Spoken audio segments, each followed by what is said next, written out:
the SIS Ally Club. Pull the mic really close. You can pull it forward. We are the SIS Ally Club. My name is Will, and my pronouns are they, them, theirs. My name is Eleanor, and my pronouns are she, her, hers. Okay. You said I turned it off? Yeah, No, I it's gotta think be it's on. closer. Yeah, it's It's on. on.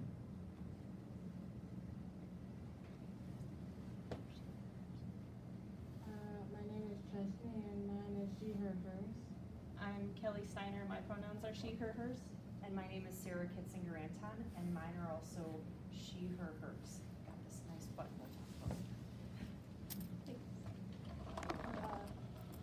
The reason we do pronouns is that so we can all make sure that we're respecting each other and how we like to express our identities. At Ally Club, we work towards making sure all of our students feel welcome in the school, and we do that by educating others around us. Awesome. Let's hit the next button. These are just scrap paper for a participatory activity. Who's got the presentation? Better. Do you have the slides up by chance? All right, so we would like to do an example activity with everybody here. So if you could just click please, Feda. We will, or do we have the clicker? Yeah, we have that the would be clicker. even We're better. in Yes, control now. awesome. Eleanor can be my clicker. Yes. So the activity that we're going to do with you today is a snowball activity. Everyone who's a teacher or educator in this room has probably used the snowball crumpled up paper before, right? So what we're going to do is everyone is going to get the same opportunity to win this game, and the winner or winners of this very simple task get a piece of candy. We have Sour Jolly Ranchers and Mint Lifesavers if anyone is concerned about what the incentive is, right? So it's really a simple game. Everyone gets the same opportunities. Everyone has the same rules. It's super easy, right? So you can either, right, if you have a writing utensil, you can just sketch your name down on the paper in front of you. It doesn't have to be beautiful or fancy, just your name on the paper, please. So after you have your name on the paper, please take it and crumple it up and make it into a nice tight little paper ball, please, right? Now, yep, and if anyone needs a writing utensil, Kelly has some extra pens, right? So the rules are as follows. You have to stay at the location where you currently are, right? You may stand up. You may stand if you're seated at this time, but no fair standing up on top of a chair, right? Especially in school, safety is first, right? No climbing up on furniture or tables. So you can stay, but you can only standing, right? Eleanor, can you advance it, please? So what we're going to do is on the count of 3, everybody in here is just gonna throw their paper into this recycling bin, right? It's super easy, it's right there. We all have this nice big target here, right? So on the count of 3, everybody please throw your paper in the recycling bin. And if you get it, Come on. That's okay, that's okay. And if you get it, then you are the winner of candy. All right, ready? 1, 2, 3. Did everyone throw? Yeah. All right, let's see who our winner is. Yes. Oh, almost. If you win, would you please stand up and we will deliver to you the bags of candy? And then stay standing so we can see where you were. We want to recognize you. Oh, Joanne. All right. That's very tiny writing. Joanne, nice. Thanks. Sarah M. All Please right. stay standing so we can look at her. Eleanor. Thank you so much. Oh, Eleanor. Wow, Yes. that's- You can help uncrumple in the interest of speed because, you know, it's a long meeting. Molly B. Ooh, who's Molly B? Excellent. will bring candy to you. Yep, just stay standing. Another Sarah. Susan, yes. You're really pathetic. I didn't do my initials. Yes, that's Andy. Yep, that's okay. And then another Sarah Spencer. Ooh. Will DK. Olivia. Michelle F. Michelle F. Please stand. Yes. Lance. Gonna bribe the school board. Okay, I play basketball. and Janet. And Dave. All right. Oh, I'm sorry, and Tia. Is this, it's an L, it's a beautiful L, is this you? No, that's Evans. Evans, all right, who's Evans? Yes, excellent. Okay, so So those are our winners, wow, Yay. everyone, check it out, right? So, a question, right, and this is an activity that we do with our SIS students, our 7th and 8th grade students. We do this and then we ask our students to look at patterns, right? That's why we ask you to stay standing. And our students, right, very often will tell us, well, wait a minute, that really wasn't fair. And we use this as a way to kind of open up the conversation about what privilege is, right? We kind of think about this activity as representing, well, okay, so yeah, the task is the same, right? Get the paper into the recycling bin, but is it really fair? Do we all really have the same opportunity? And when we look at the results and we see who is having success and who is not having success, right? Maybe there's some outliers, right? Congratulations. But otherwise, right, we use this to kind of open up the conversation about privilege. So this is one of the activities that we do during Ally Club when we meet and when we talk about privilege and how it looks in all of its forms. And you can have a seat, by the way. Thank you for your participation, everybody. And if you didn't get a piece of candy, everybody in the end gets one for participating, so we'll keep coming with the candy. Yes, right? Excellent. Can we go back? Up there we are.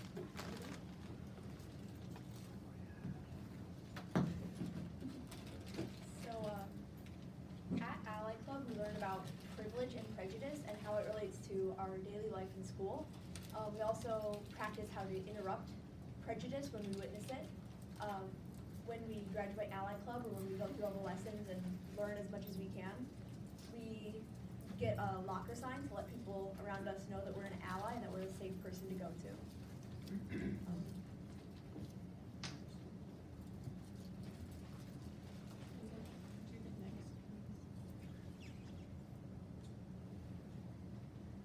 There we go. So we're gonna skip this activity in the interest of time, but we also do a privilege walk with students, and then we have like a video version of the privilege walk. And one of the things that I think is really cool about it is that we want the students to be able to see how different identities affect privilege. So they write on a sheet of the 8 identity markers that we learn about their identities, but then we slice them up into little pieces and put them in a cup. So then each person goes down the line and picks one thing from each cup. So each person ends up with an age and an ability and a race and an ethnicity and a primary language, but they didn't all come from the same person. So we talk a lot about how whatever identities you have are welcome in our space, but you never have to share any identities that you don't want to, so that it maintains confidentiality, so that no one has to be like, oh, well, who is the 12-year-old Asian gay boy, because now we know. So that's one of our core activities as well. Absolutely, yep.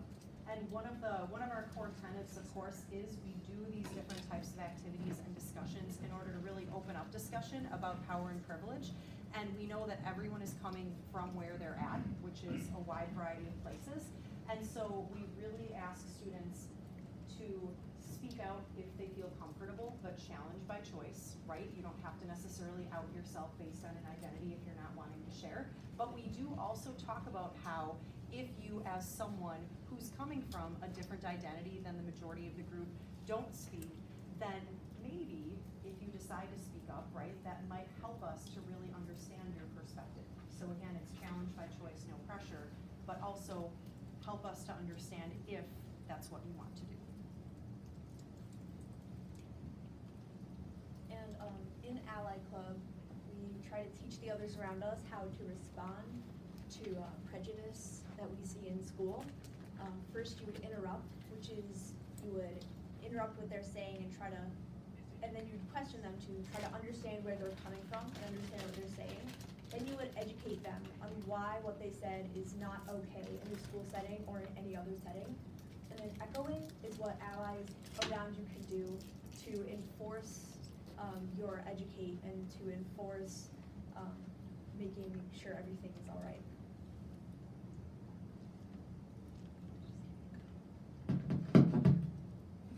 It's okay, as long as it's not shocking you. Just don't get electrocuted. This is our last slide, honest. So, some students got the opportunity to go on a field trip to GSAFE, which is an organization that fights for equality and LGBTQ plus people in Wisconsin and all around. Some people got to go to that, and So, I was one of the people fortunate, to go to it, and it was frankly amazing because of how much you learn and how much you see all these different people coming together to talk about their situations and like trying to help them, and if you have stuff that you need help with, they'll like help you a ton, and it's really amazing to see all these people, and it was really fun. other things that we organize include Black Lives Matter Week in school, which is where in school we take a week to educate people about inspiring African American people that have influenced our history. And it's really an exciting day. We get to look at a lot of different historical figures that we might not have heard about otherwise. And we learn about history that is kind of silenced. And we take that week to focus on amazing people.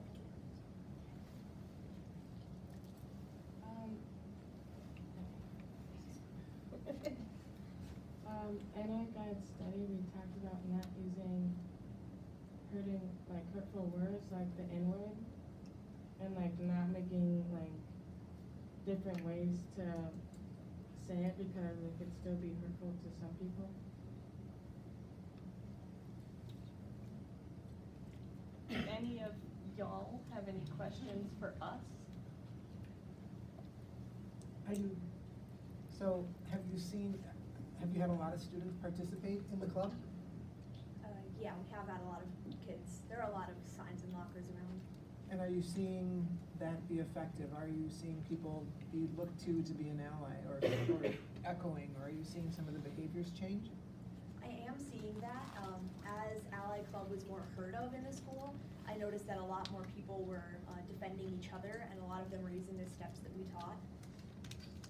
That's fabulous. That was a fantastic presentation, very well done. Are there ways in which you work with other groups, I know they're like the ambassadors, isn't that what that's called at SIS? I can't remember the name for sure. Is that what it's called? The thing that Ms. Grice does? So Youth Rising Up, the high school organization that comes down and works with students here, we've been working on trying to make some bridges. And so we worked somewhat collaboratively on our Black Lives Matter at School Week project because that was an interest. We're trying to also make sure that we keep that affinity space for students who need that affinity space. So we've tried and continue to try to open our doors to allow students to double up on that one, but trying to make sure that we don't intrude it either. I'm heartwarmed by what you're doing, the actions that you're taking. Your presentation was very polished, it was deep, profound. I love the audience participation. We need more of that kind of stuff at school board meetings.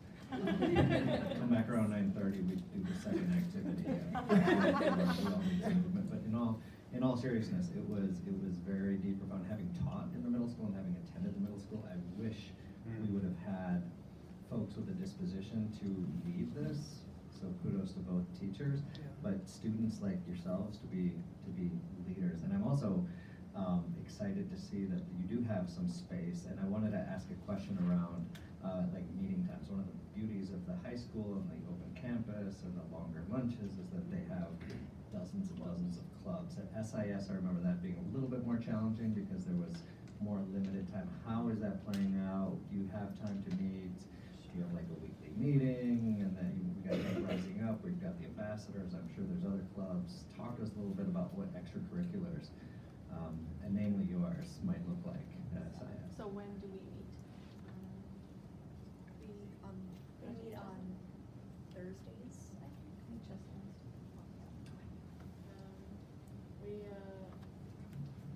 think.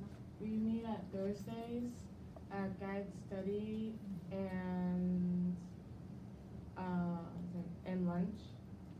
Some kids come at guide study and some kids come at lunch. And Is that like 40 minutes, half an hour? it's as long as guide study and lunch, but So 75 minutes with the 2 together. Oh, that's nice. Because guided study backs up to lunch, so 7th Okay. graders have leave lunch while the 8th graders go to guided study and then they Yep, switch. and then they Okay. flip-flop. Is that then a similar setup for groups like you Rising Up and the ambassadors? I think Yeah, so, but that's it good tends to too. vary, yeah, depending on club to club, right? Yeah, some of our students come for the entire period of time, they bring their lunch into 228, they eat lunch, they stay over lunchtime, and guided study, right? We're part of our philosophy, I guess, is you can take what you learn at Ally Club and then continue coming back and being a leader within Ally Club, right? Like our students here come to present. But we also tell students, take what you learn, bring it to your sport team, bring it to your theater, bring it to all the activities that you're doing, right? So not all of our members meet every single meeting, every single week, but in a way, we think that's kind of a positive thing because they're going out and kind of bringing what they learned to all of the other clubs and activities that are happening during that time frame. Yeah, I just want to thank you guys for telling us about what you're doing and being leaders in this. And, you're making a big difference for other kids in middle school. Middle school can be difficult. And so you guys taking that kind of leadership position and not only in your activities that you're talking about here, but, spreading that everywhere is so important. And thank you for doing it. And bring it to the high school when you come to the high Yeah. school. Is this a model that you got from like a national model? You mentioned working with the Southern Poverty Law Center with teaching tolerance, or did you kind of come up with a concept? So Diversity Club was the predecessor to Ally Club, and about, what is this now, 2.5 years ago? Something like 2.5 years ago, we ran our first cohort through at SIS, so some of the first graduates with the locker signs are now current 10th graders here at the high school.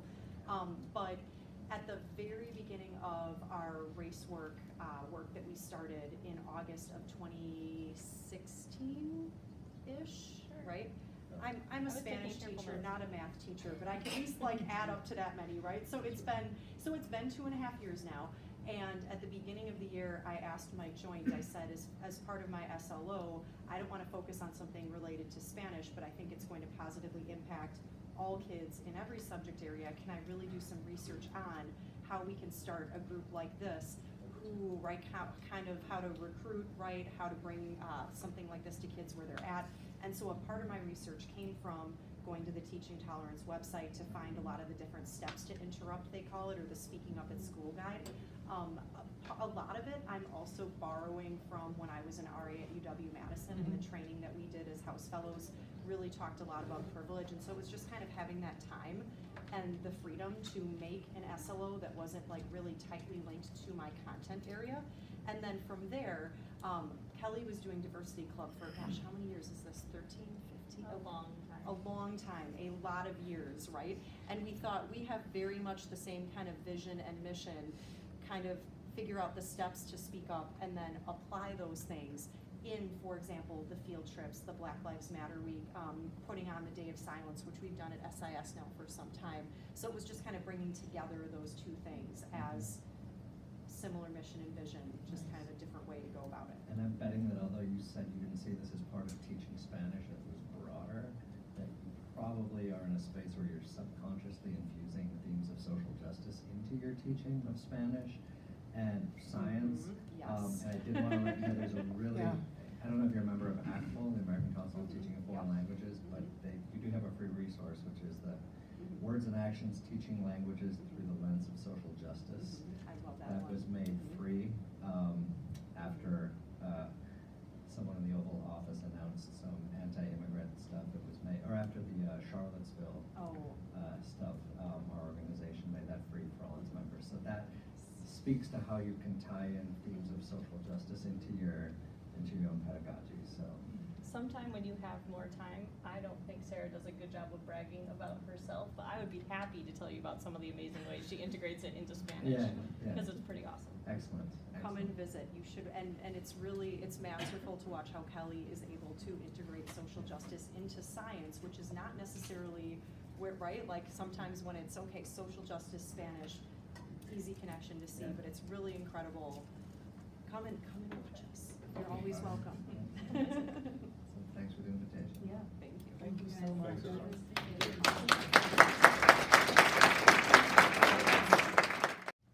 I'm Amy Miller, 5th and 6th grade teacher at Lake Bluff, and tonight here as the SEA president. Members of the Shorewood Education Association Executive Board are here tonight to address the school board specifically about the referendum. As teachers in Shorewood, we are your best and strongest advocates for our schools. Our district's success, growth, and strength is ensured when we work together. For that reason, we stand with our school board in support of the referendum on April 2nd. Thank you.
See, we'll get to that in a minute. But they've, with that and what the district has purchased and what individual schools have purchased, we never really had a technology replacement cycle of devices. And so that's one of the things that we now have. And I'm pretty pleased to say that we will have all our technology will be updated here this fall. We will still have the old, in this case, Chromebooks. Those Chromebooks will be pushed out to other classrooms, so teachers that want access to more technology will have access to that. And what will end up happening here throughout the next 3 years, every 3 years I plan to update it, several carts throughout the district. Those carts will be brand new, in this case, Chromebooks. The old Chromebooks, I say old loosely, will be 2 to 3 years old. What do you do with 2 to 3 year old Chromebooks? You put them back in the classroom so teachers have more access to devices, and we start building up our infrastructure of technology from the ground up by just, as we continue to replace devices, we push them back out in the classroom, so eventually all our classrooms will have access to everything they need during the times they actually need them. So I'm pretty excited to bring that forward here. And the reason why we needed to do a lot of this is because of SEED and the great things SEED has done. They have donated many, many cards and different technology tools to the district. It's a phenomenal organization. I can't speak highly enough for them and what they have done here. The other thing that they've done then through last year, their generous donation, is going to allow us to continue to update all the teacher devices probably for the next 10 to 15 years. The way we have this all budgeted out.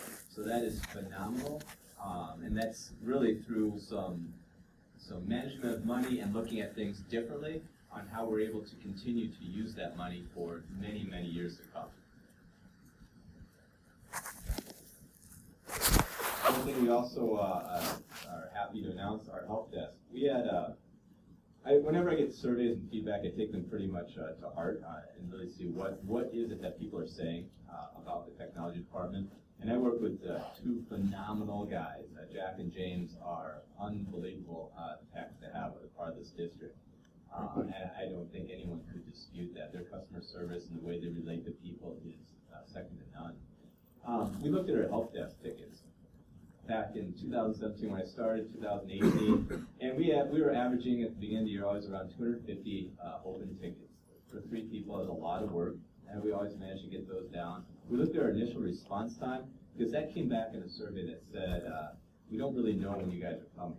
I thought, well, that's an easy fix. Let's get that taken care of so we can address that. And so now, within 4 hours, my goal is that we address your ticket in the morning. As soon as it's in, you receive an email from us saying this is what's going on, we'll try and fix it, we'll try and be here at this time.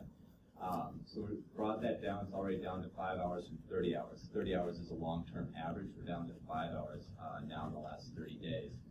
The other thing we noticed that 15 days to close a ticket, 2 weeks, 3 weeks, as a teacher, way too much time, that's not acceptable. Now there are some instances where the tickets were out there, it was just, we didn't close them on purpose because we wanted to continue to address bigger fixed issues, and that brought our numbers up a little bit. And now we're really excited to say we're down to 2 days, 6 hours, and that continues to drop a little bit. I think this week we're just in the last 7 days, we're just over 1 day of getting all tickets closed. And the cool thing is we have been hovering at that 0 ticket mark now for the last 3 weeks. We've got them all down. We have 1 open right now. We'll take care of that tomorrow. But that's also allowing us to do, meet with teachers, get out, for me, to get out in front of the classroom, for Jack and James to start looking at some other projects that they usually put off to the summer. Then the summer gets crazy, especially potentially what could happen this summer. So this is going to provide a lot of opportunities for us to really focus in different areas. So great job to those guys. So the biggest thing that I think we've done in the last year is this technology work group. So this technology work group, phenomenal group of teachers that we've met since August of June of last year, and we've met monthly. And the idea of this group is to create a district-wide teacher technology plan, student technology plan. What is it? How will devices be used in the classroom? What will teachers be doing with devices? What will students be creating with devices? And taking a look at that. So when we did that, we broke it down into 3 different areas. How things are application academic skills, social emotional, digital citizenship, and digital workflow. And the goal of the group was to figure out what are the, based upon those 3 criteria, what are the skills and knowledge that our students need to have when they walk out of here as a Shorewood graduate. And that group continues to refine and hone in on what that is. And at this point, because we've got our skills and knowledge list, we have asked the teachers, what skills and knowledge do you expect students to have when they come into your grade level? And from that, we are taking it and breaking it down into, okay, we know that in 3rd grade, that 4th grade, 5th grade teachers are expecting students know how to write a document using Google Docs. So therefore, we need to make sure we cover that in 3rd grade. And we'll have a spreadsheet made out of this, and hopefully, we'll even have lesson plans that can help guide teachers with ideas on how they can achieve these goals without adding additional work to their plate. That's an important thing as a former teacher. I do not want more work. I want to embed what I currently have and incorporate what I currently do into this type of program.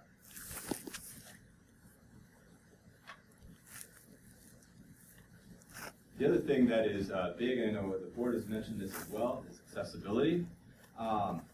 So we've got some pretty cool things going on right now. First and foremost, students, if they ever need a device, they just ask. There's never been a problem getting them a device. Some students have had it for a couple weeks. When they had projects, we had one over winter break that had for the entire winter break plus, so they could get all their work done, and including up to finals. We had a couple students that recently just get it overnight, and that's great. The first question I always ask, do you have Wi-Fi at home? And if they have Wi-Fi at home, we give them just any device, primarily a Chromebook, and ask, can you hook it up? No problem. I've never had somebody have a problem with that. If they don't have it, we are currently working with a company out of Oregon, a Chromebook company, that will be one of the first districts in the nation to have a Wi-Fi enabled Chromebook. And that Chromebook, what it does, it allows the Chromebook through the Sprint network to connect through Sprint back to our server. It goes through our firewall and everything and spits out our signal right back to the students. And so the students can be anywhere that Sprint has access, and they will be able to access our network on their Chromebook and do whatever they need to do. We only have a few of those that we're getting because I'm finding out that there are many students that have Wi-Fi because they do Hulu or Netflix at home, so they don't necessarily need wireless access like this other Chromebook will offer. So therefore, we're really meeting the needs of all students with this. The other thing, I know it's a carrot that's out there. We are going to be pushing for this wireless village. I continue to meet with companies. I think we found one that's pretty solid. They actually did Lambeau Field. They have done, it's one of the, I can see it. Anyway, it's out west in Wisconsin. They did an entire community out there, made it a wireless community. Platteville, thank you. I knew it was a P one. Thank you. So they did Platteville. So they've got experience in doing this. I'm pretty excited about that. And so Brian and I have talked, and we're going to see if we can't initiate some additional meetings coming up here in a couple months, just to start the process. This is going to be a long-term goal, but it'll at least be something that we can say that we are starting to look into. So I think it's fantastic. I feel like I'm getting old here after my glasses on the slide. So here's the part where I have the teachers here to Kelly and Janet to talk a little bit about this. We've started out the pilot program. We did iPads. With this pilot program, we focus on iPads, but I'm also paying close attention to how the iPads are being used and the classrooms that have Chromebooks, why they're using Chromebooks in those classrooms. And I keep going back to Chromebooks. I know we have a lot of MacBooks as well, but teachers are using the devices primarily for writing papers. And so I'd say Chromebooks are a more financially viable option at this point. And eventually, will we get to needing a different option? You bet. That's somewhere down the road, and we want that more of a creation piece. I also have noticed throughout this time that teachers have a very strong emphasis on writing in this district. Fantastic, we should. I wish my kids had the same emphasis. But because of that, we want to also emphasize that you want the right device for your needs. And sometimes it will be a tablet, sometimes it may be a Chromebook, sometimes it may be a Mac. It doesn't matter. We want to make sure you have the right device for your needs. And right now, based upon what most classrooms are, how they're using technology, is therefore we need a keyboard. Needing a keyboard then constitutes us moving more towards a laptop or a Chromebook type device, and that's why we're looking at that. So with that said, I'd like to just have Kelly and Janet kind of give their feedback on what they think is going well, what they notice about their own pilot, and where they would like to see it go, or whatever else.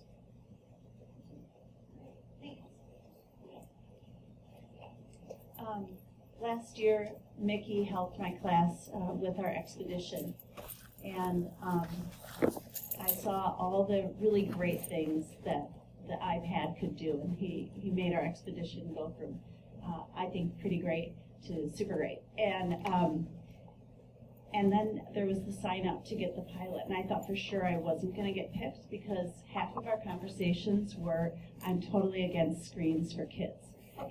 And then I got picked, and I was really glad because I wanted to show that we can use screens, but we can use them responsibly.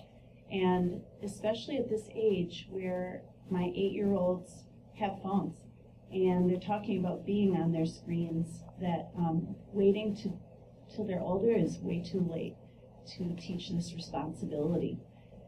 So that's really come along, and we've had 1 or 2 times where there was an opinion written on one iPad, of something, and then it was a great discussion though with our class and in our crew. I think it's added the access. So years ago, probably, I remember if there was something we wanted to know, we had encyclopedias, and someone could go to the back of the classroom or my living room and at home and get out the encyclopedias and look up information instantly, right? And so this is my 3rd year back after being home for a while. There was no way to look something up instantly anymore. It was all like, that is a great question. Let me look into that. And so last year, I really, with doing expeditions, it was something that my 3rd graders, we needed to know. And we needed to know pretty quickly because they wanted to write about something. And that's how we're using it this year a lot for research. I've noticed, I've got some kids that there's a stutter in my little boy who stutters. There's another child who's extremely shy and has halted speech and barely likes to give eye contact. And they will read into their iPad, and completely different kid. Blows my mind. I would not have recognized it if I wouldn't have been watching it myself. So it's just a great access piece for these kids, and they're interested. In one of the pictures before, the kids had written a piece, and then they videotaped their partner reading their piece, and then they gave feedback on it, and then they could listen to their reading. So it was a whole bunch of different levels on what they were doing with that piece of writing that they did and speaking. And just at conferences, we each child went to a quiet spot and recorded a message for their parents, telling them what they love about 3rd grade, what they're reading right now and why they love it, a goal that they hope for, and then just a private message to their parents and of gratitude and love. And then what they didn't know is that their parents then really emotional left them a message as a surprise. And I had 4 parents that couldn't make it, and they texted their message, and I was able to drop it. All these things that I've learned because I started the year out not knowing how to turn an iPad on, and could drop it right in. And these iPads, I had them all set up on their desks yesterday morning, and said, "Okay, double click," and their parents were all there. And I was sorry. And all you could hear in my room was, "Love you. I'm so proud. You're doing fantastic." And it was just a room of so much love, and it was just something I'll never forget. But that's just one really cool thing. It doesn't really have to do with math or science, but it has everything to do with my crew. And their feeling that they have about themselves and their family. And my SLO is bringing our families into our crew, our parents, and everyone was in our room on Monday morning.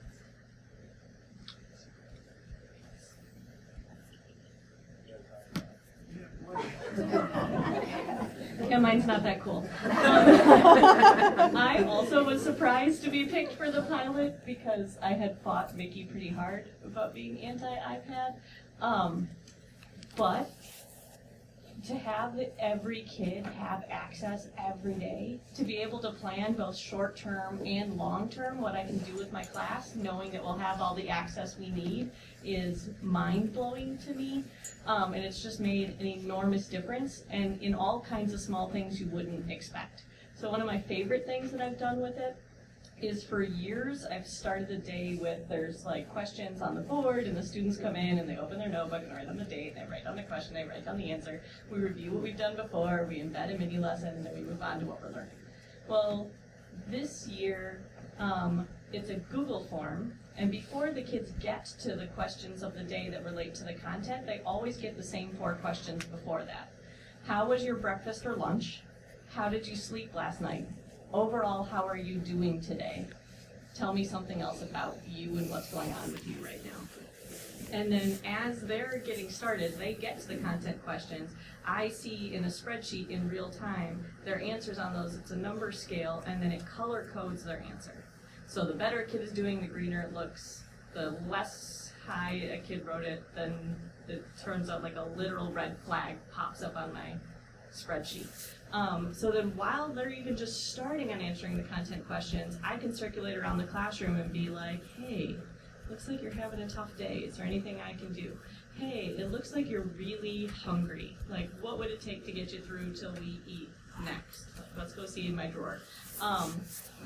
And I've gotten a lot of information about and from kids. The kids have willingly shared that the school had wondered for some time about, because they just can answer it there, and then it like just starts our conversation. So the relationship building has been incredibly powerful, and just that every kid can, my goal is that every kid can start the day seen, and seen as a real and whole person. And they were like, well, for the something else, can it be about science? And I was like, no, it can be about anything you want, but not science. Like, I get to find out about you, from you about science a lot. This is like, who are you as a real person that happens to be in science right now? And that's been really cool. And sometimes it's like, you know, my favorite color is green. Cool. Sometimes it's, I really can't stand sitting here. And I'd already offered to kids, like, if you don't like your assigned seat, tell me, but it's like, I just can't do it. Like, you need to move me. Okay, we can fix that. Most of our work is on the iPads, and I don't feel bad about overdoing it because I'm one of the few places all day where they consistently get access, so I feel like they have plenty of screenless time. And I also think they need the opportunity to learn how to manage, like self-manage blocks, because there's always a non-screen alternative. So kind of managing for themselves when is too much, because if you don't make mistakes, you don't learn, and if we don't start making mistakes younger, it'll take us a lot longer. I joke with Mickey, I'm trying to help them not turn into my husband, who never looks up from his iPhone. Like, you gotta learn how to go into the iPhone and then come back out. So we practice those skills. The students have been doing things like Flipgrid, which is like video discussion platform, so that every student can respond and then they can make video responses to each other. They've created images, they've created videos, they've written a lot. We were supposed to do a lab with pendulums where they were supposed to just notice how high the pendulum went. And we're like, oh, that's dumb. So we put graph paper behind it and videotaped it on the iPad. And then the kids could like just go back. They could freeze it where they needed to. They could slow motion it. They could sketch it back and forth. And they could collect some much higher quality data about how pendulum changes over time. We don't have the equipment to do a lot of chemistry stuff to do it safely. So we do pretty disclosure, copyright, disclosure, lame, chemistry experiments. So Mickey bought us an iPad app that like the kids just have this huge array of chemicals and they can mix anything they want. So we're blowing a lot of stuff up and nobody's getting hurt. So just those kinds of things that, and I think I'm probably only scratching the surface of what it could be doing, and it's just so cool that every night that I read something and then I send it to Mickey, I'm like, hey, I can actually try this tomorrow because I have access tomorrow. It's been fun. So it has been, it's been great to watch. Kelly's great to work with when it comes to this because she breaks it all. And so I find out what do we need to address going forward. She always finds a way, and she's so positive when it comes to that. Jan's been so positive. Everyone's been very positive when it comes to this pilot. And we heard a lot with both of them. I love the fact they're connecting to the kids more. We talk about technology dividing people. If you listen to their stories, it connected people emotionally in a way that we've never thought of. And the creation piece. You know, Kelly said we're creating this, we're creating that, and that's exactly what we want to see our kids do. That they can create something and then they can take it out to the rest of the world. So what are the next steps? One thing that we're looking at for next year, I'll bring a kind of a pilot 2.0. And working with Kelly this past year, the iPads work pretty well for the most part. But I also noticed that she said she's doing a lot of typing, and I thought, well, what can we do to incorporate the same creativity a tablet offers, but then also have functionality of the keyboard? So we have touchscreen Chromebooks coming to her next year. That's actually going to use through the Google Play Store. So we'll try some new things out with it and see how it goes. I'm just using Kelly on this one because I have no idea what's going to happen with it. So it should be a great testing ground, but I think it'll also help her with everything that she wants. I want to also expand the iPad, especially in the elementary schools. We had one teacher come up to me 2 months ago now, and she said, hey, can I get a class set of iPads? I didn't realize all they could do until I was watching, in this case it was Mike Roberts and Major Gruber, what they were doing with it. And that spurred her to say, I can do more. So that's great, that's exactly what we want to see. The technology work group, we're going to start breaking that out, like I mentioned earlier, into grade levels. So I'll have more grade level talks, so what we can do, how we can build it, what we can do at different grades to make sure we cover everything that's needed as the kids progress throughout their career here. But there's no sense in having first, second grader teachers working with 10, 11, 12th grade. So that's why we'll break it out that way. But we'll be using those skills and knowledge set that we had created to find out what to create that plan and that curriculum, I would say that. Professional development, trying to do a whole lot of different things. They receive weekly emails from me. I do a little quick sketch up on, here's an app, try this out, this is why I like it. Let me know if you're interested. We actually have analytics that come up with Google now. Every teacher has this. You can see how many times a document's been opened. So I can see between 40 and 60 times people open certain things. There are certain ones that people would really glom onto. Primarily, I don't reply all with email, but that's another story. Professional development, and made a professional development calendar. We did that in the last month. I'll be doing that again coming up here, trying to find some different avenues to entice people to come sit down and just talk. A lot of those are very small sessions, 1 2 people showing up, and so it really became very personal, so we could really dive into what they needed. But then we've been talk about doing something over the summer, working specifically with different classroom teachers, whatever is needed, we can do that.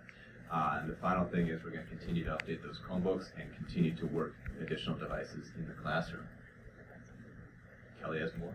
Sorry, I forgot, like, the thing that I love the best about it, that the kids love, how many of y'all as parents have had a kid not get credit for something that you know they did because it didn't make its way from where it got done to where it needed to be? I guess that's most everybody. So the beautiful thing is it's all in the cloud. So the kids like walk in with nothing, and that's okay. It's all in the cloud. They'll be like, I don't know where I left off. Like, well, open it and let's look. Right, and because of developmentally, that's kind of a thing where I roll. That's been really nice. That's not daunting either. Yeah. And if Google has a beautiful undo function. So that is, that's the technology plan, where we were, where we've come from, and where we're headed. What questions do you have for us? So, first of all, it's awesome to hear what you guys are doing in the classroom, and thanks to you, Mickey, for helping to get this all underway, both infrastructure and then inspiring teachers. And I mean, I empathize with Jen. You have to be courageous to try this sometimes, and it's scary and daunting. And I'd love to think of how we can, like, Marita's done something, Janet's done something, Kelly's done something. How can we share this across the district so those other teachers who might not have that same confidence can say, oh, I can do that, or look at that amazing thing you guys do because of technology. So you're communicating, but maybe we can capture these in other ways as well to kind of self-inoculate and start to all do things differently. Yeah, how many, I mean, I had the similar, because how many people were involved in the pilot, this first pilot project? Was it 6? No, here. We had, there we go. Kindergarten, Mac 2, 3, there we go, 1, 2, 3, 4, 5, 6, 7, 8. 8.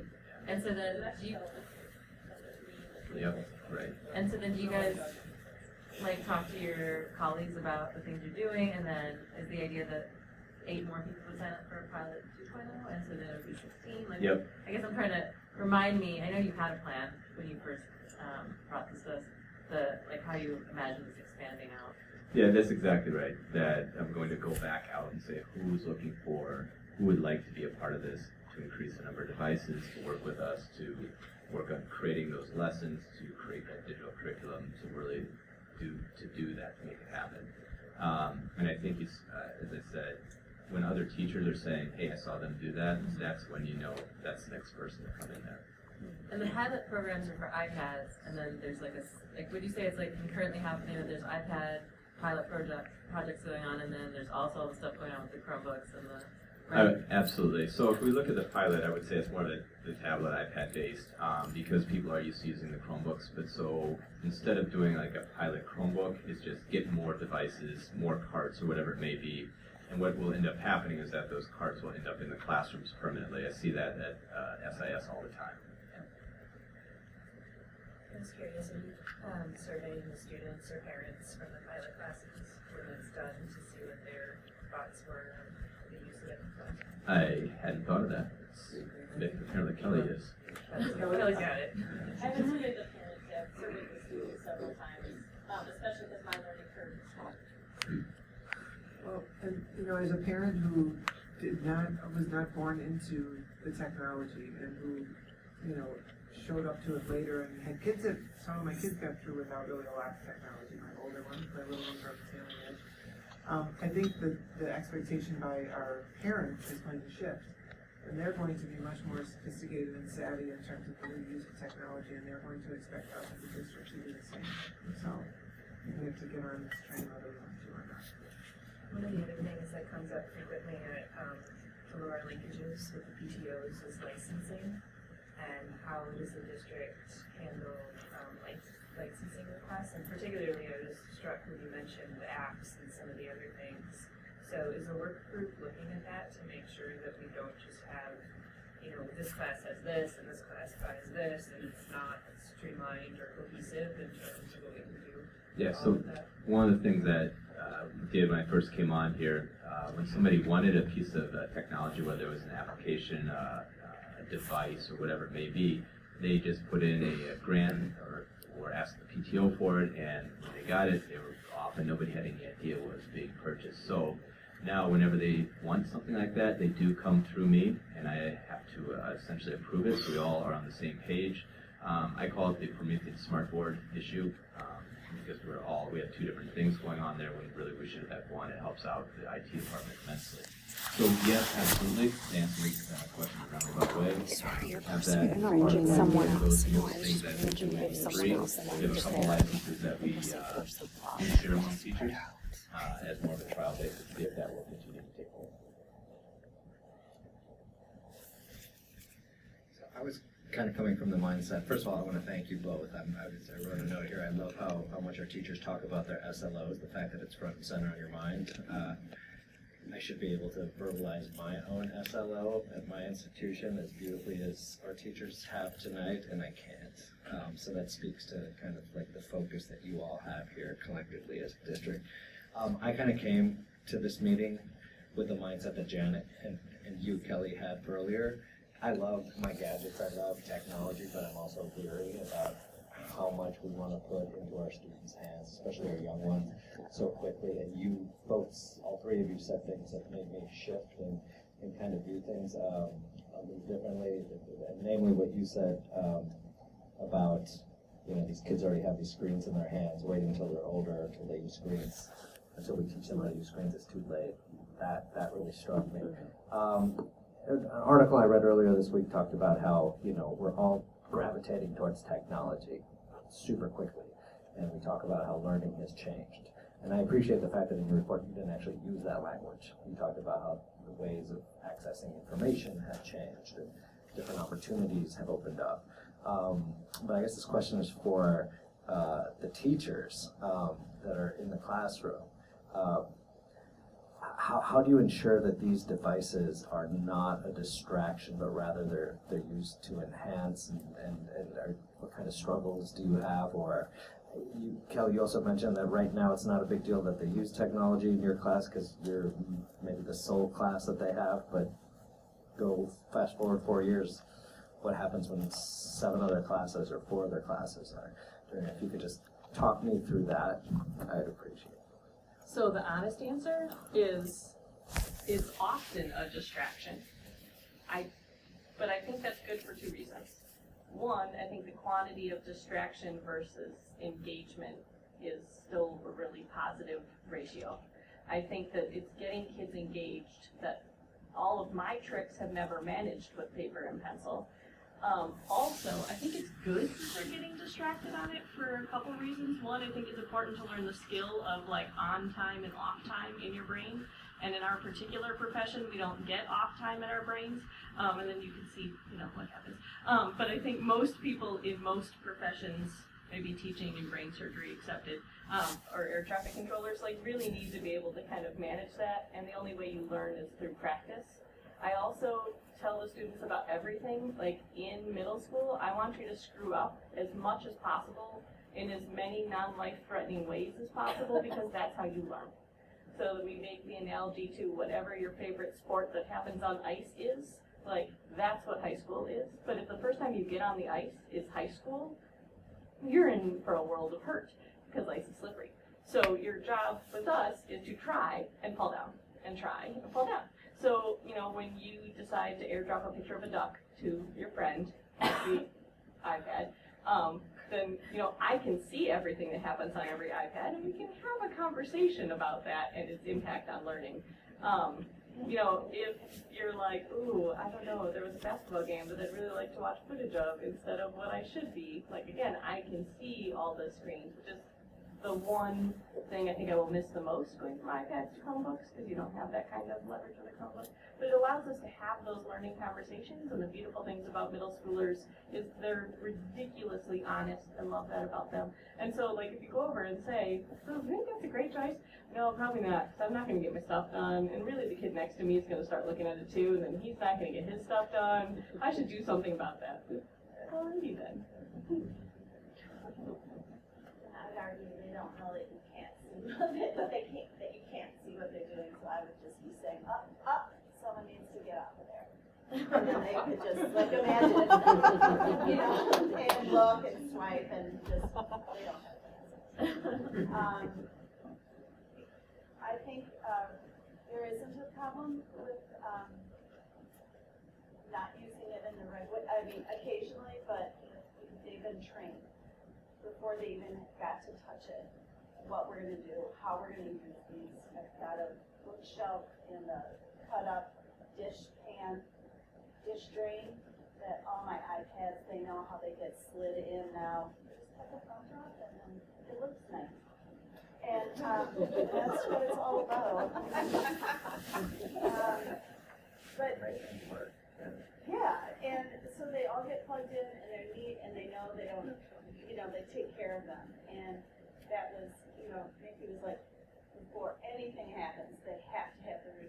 So they all know screens down, they all know screens up, and I can see everything they do. And then they will be in their desks some days, all day, overnight.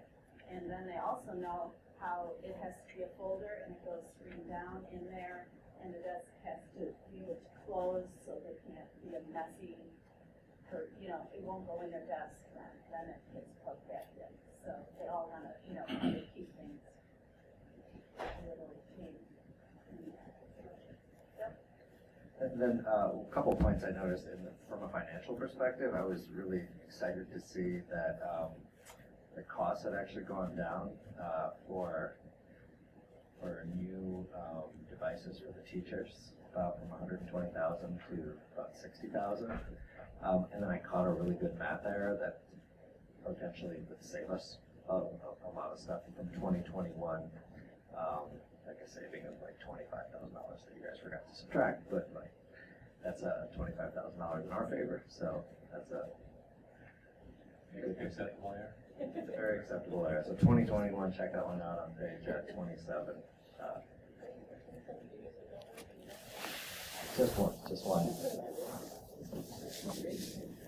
Can I ask you, Brian, about, and maybe this is to you too, Nikki, about I appreciate the social emotional digital component, and I think, again, this idea of like coming in and going out, and like, I'm wondering if you guys are talking to the wellness group, thinking about connections that this group has with that group in terms of, especially, I mean, I think it would be helpful as parents for us to know what's going, like the expectations in school that can also be translated to home, and you know, kind of working together along the sustainable business.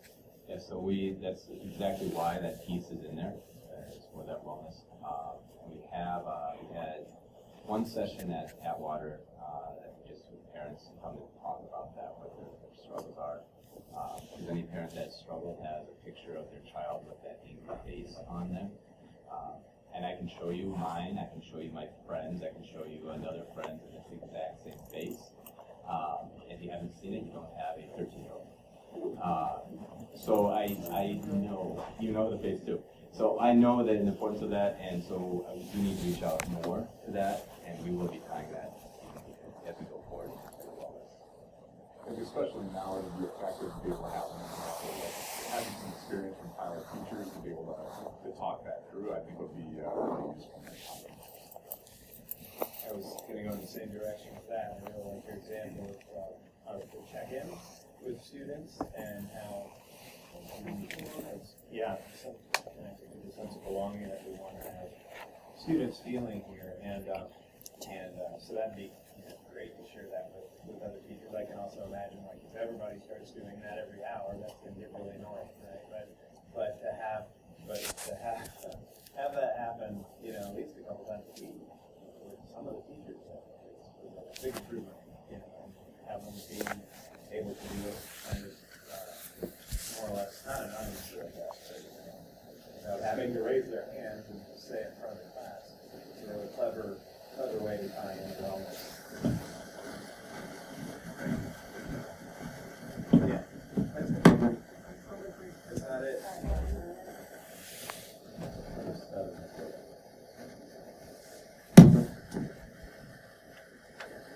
By the way, this being replaced. It was supposed to be delivered Speaking of today. technology. I swear to you, it was supposed to be delivered on the 12th. I have a You gift didn't have what I was looking for. You have a gift for us? for breaking For this. breaking. Oh, I thought you had more Jolly Ranchers. I know. Any other questions? That's great. Thank you. Thank you guys. Thanks for your time. Appreciate it.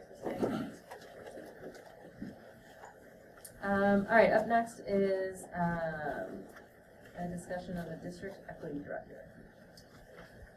So wanted to bring a proposal for discussion tonight around the possibility of looking at a district equity, director of equity position from at a district level. So just to give you a little bit of a narrative on it, and then I can kind of walk through this thought process and just open it up to any questions as we go. So the idea of the director of equity position is to look at this point, as a 2-year position designed to build equity capacity with people and processes within the Shorewood School District. The District of Equity position will develop the district equity plan in conjunction with students, staff, and community to improve equity within our system. So, just giving you an idea of the origins of the idea. Part of this certainly was directly a result of the board's continued commitment to equity, as reflected in the updated policy that we had from treatment of community stakeholders, personnel administration, communications, learning environment, instructional programming, and our results policies, by making sure that equity is a focus and continues to be a focus for us. And so the need to be able to continue to strive for that. One of the things, thanks, Mickey. One of the things that's been important for me, especially over the last 6 months, is to be able to just continue to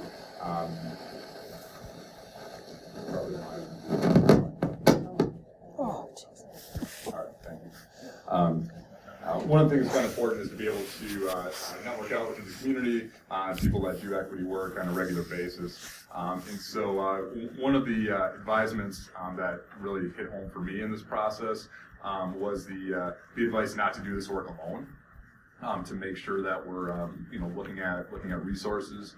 And so specifically, we had a couple of people that we've worked directly with. Shahana McKinney-Baldwin helped us in the facilitation process after the Tacoma Mockingbird situation. We did a report. Her number one point on her report was the district should assign a staff member to author an equity framework and to be able to follow up on that framework. So kind of thinking through it as an internal capacity idea, beyond kind of the superintendent's role, but to be able to have somebody that would develop that framework, and she was looking at short-term wins. And then Joan Blakey, who is one of the authors of our African American student research study, and talking to her, again, she kind of reiterated this, like, make sure you don't do it alone. And I think part of that was, with my, academic background and research in this process, I think we've been able to make some good gains. But I think there's also this, like, check on limitations in that make sure you don't take it on yourself. That there is a need to be able to reach out and have network. And so Joan had offered up, and not only just Joan, but many people have offered up, ideas for consultants or people that we could work with externally. So, I think the idea, from my perspective, is as we move forward in our continued equity work, is to be able to build capacity through building our network. Again, in thinking through it, do we bring in somebody internally to the system, or do we contract that out? And thinking through what models are out there. So many districts contract that work out on a regular basis. Usually districts that are a little bit bigger than us have taken the capacity to be able to have a director or a coordinator type of equity position. And so I've been thinking through and then talking with our administrative team about those two options, or those two frameworks, if you will, kind of bringing somebody in internally or as a consultant.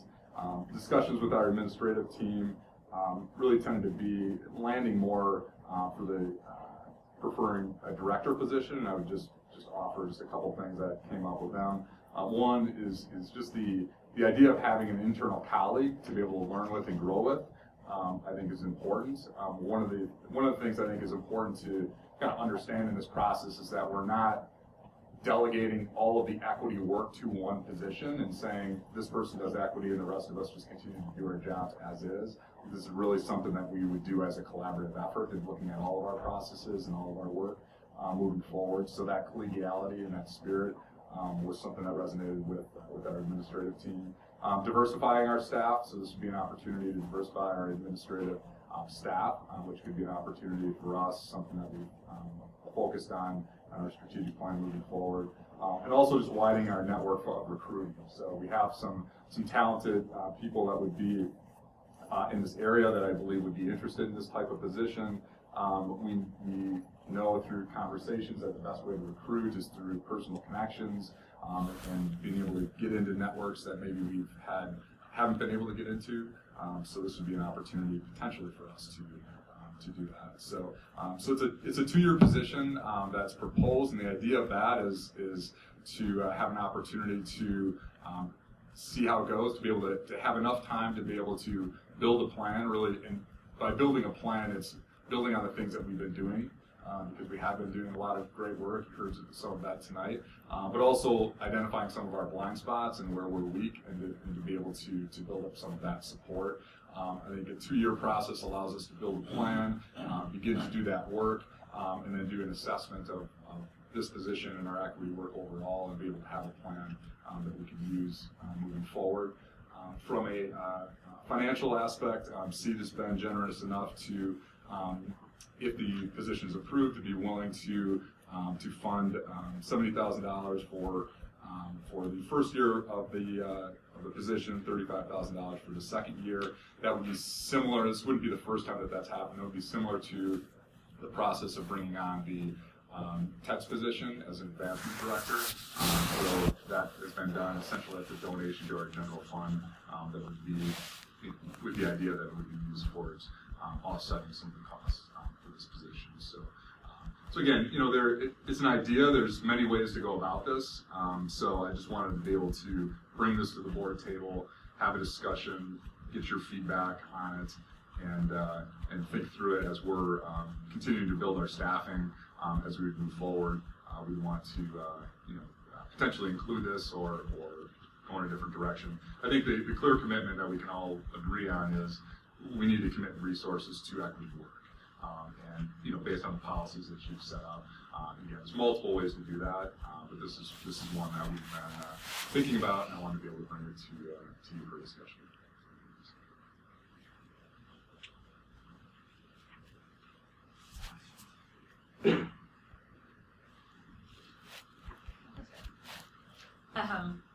So I think you're right. I think the board has said in numerous kind of settings that we are committed to putting resources, such as the students and community members, about I would say kind of maybe increasing our capacity to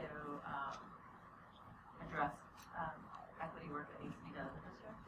So I think one of the things that I like struggle with in this is like how, like when I look at this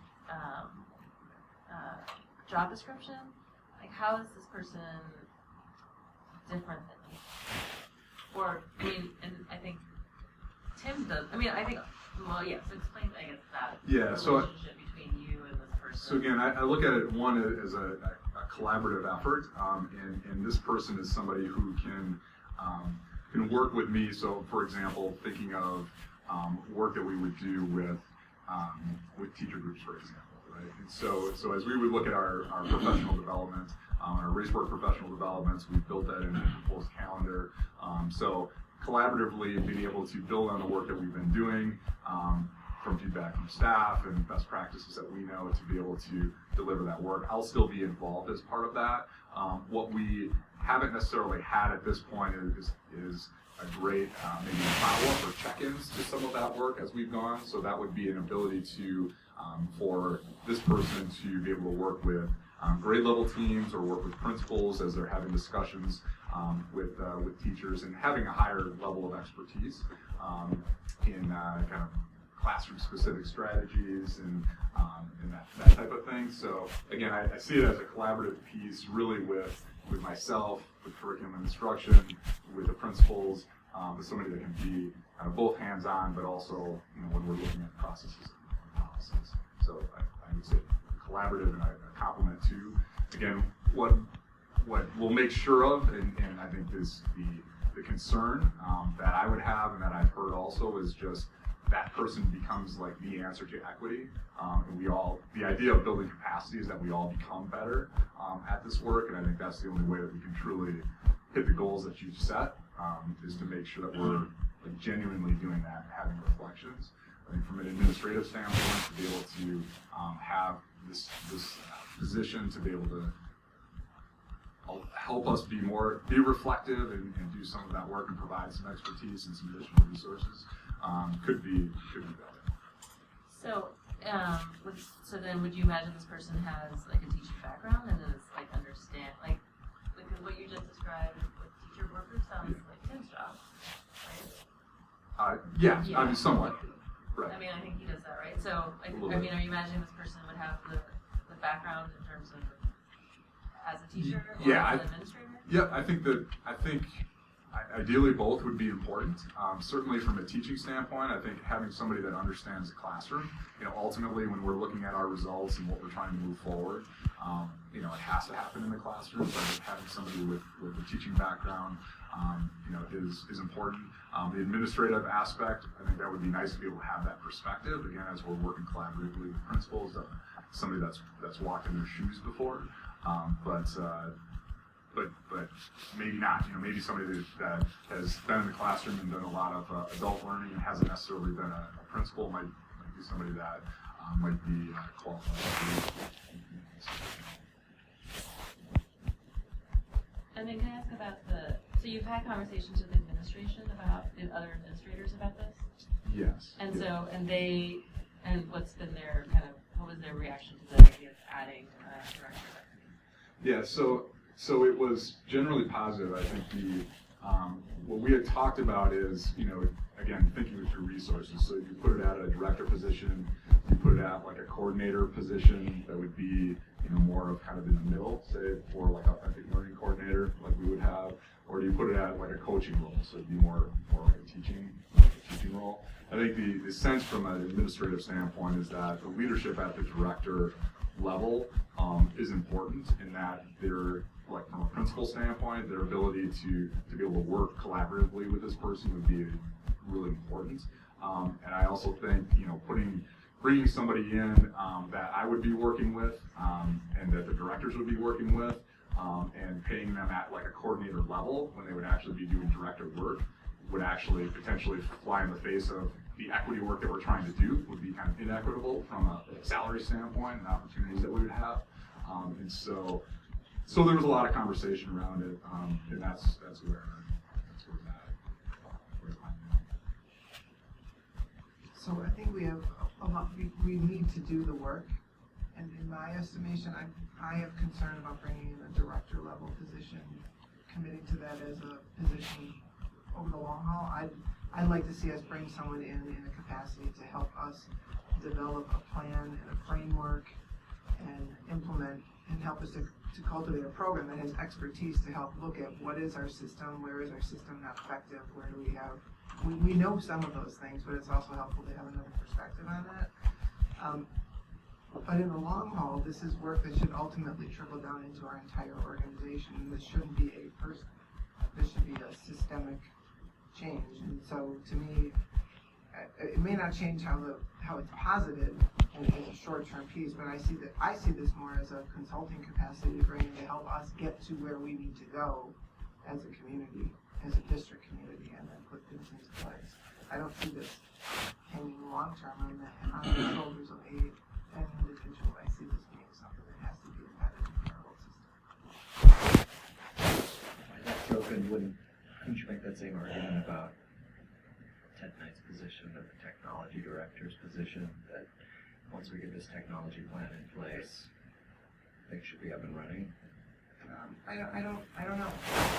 I'm asking, I don't necessarily know the answer. I don't know. I think some of this is for us to do a better job of figuring out where our shortcomings are and close those gaps. So I think those other positions aren't identifying shortcomings as much as they're systemic, just programmatic pieces. So and I'm open to talking about what's the best approach to do this. I'm concerned about long-term viability. We're talking about funding right now. We want to talk about the budgetary implications. There are ways to do that. That's an issue.